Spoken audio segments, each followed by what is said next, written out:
They said to me there and then, we are 99.9% sure. It was a shock to the system, because obviously with cancer you're kind of, oh my God, you know. And like I said, my daughter was very young at the time, she wasn't even 2.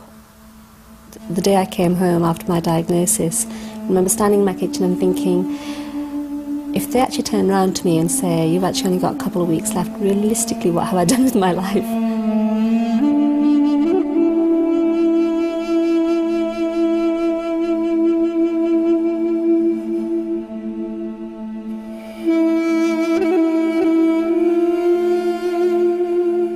Well, I did try to be very positive about it, and I did, like I said, I did sort of, I think my religion helped me, because like I said, I did see it as a purification of my sins. I have to say, I do wonder, because when I was having sort of the surgery, etc., I do wonder how people who don't probably have that concept cope with these things, because I think to feel that as a random act of fate that this has happened to you and it hasn't happened to anybody else, I think must be very, very difficult. I think this whole thing Islamically of seeing these things as a mercy and a blessing and trying to look at the longer view, I think that does help.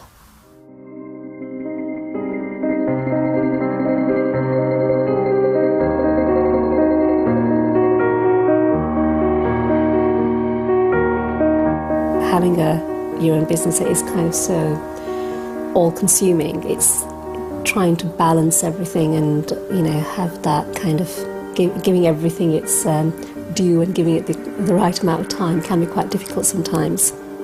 So I think that's quite a struggle in itself. My daughter's quite proud of the fact that we have the restaurant. She sort of tells people frequently, my mummy runs a restaurant. She always finds quite amusing. But then she always tells me that I'm always too busy, and I think every time she wants to play I'm normally doing paperwork or trying to make something or do something.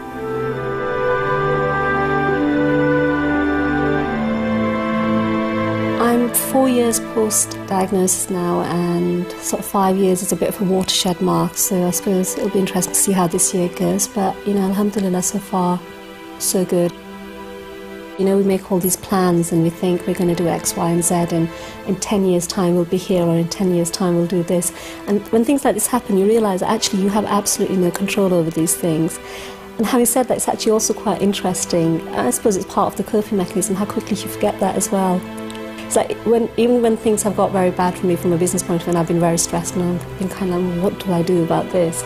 You have that thought at the back of your mind that realistically, although this is very important and this is very stressful and all the rest of it, there are other things in life that are actually far more important. And I suppose I always feel quite almost blessed not to be going through that. I'd rather go through the stresses of the business and the stresses of thinking I might die in a month's time and what's going to happen to my child. You know, so it's just I suppose a lesson in life.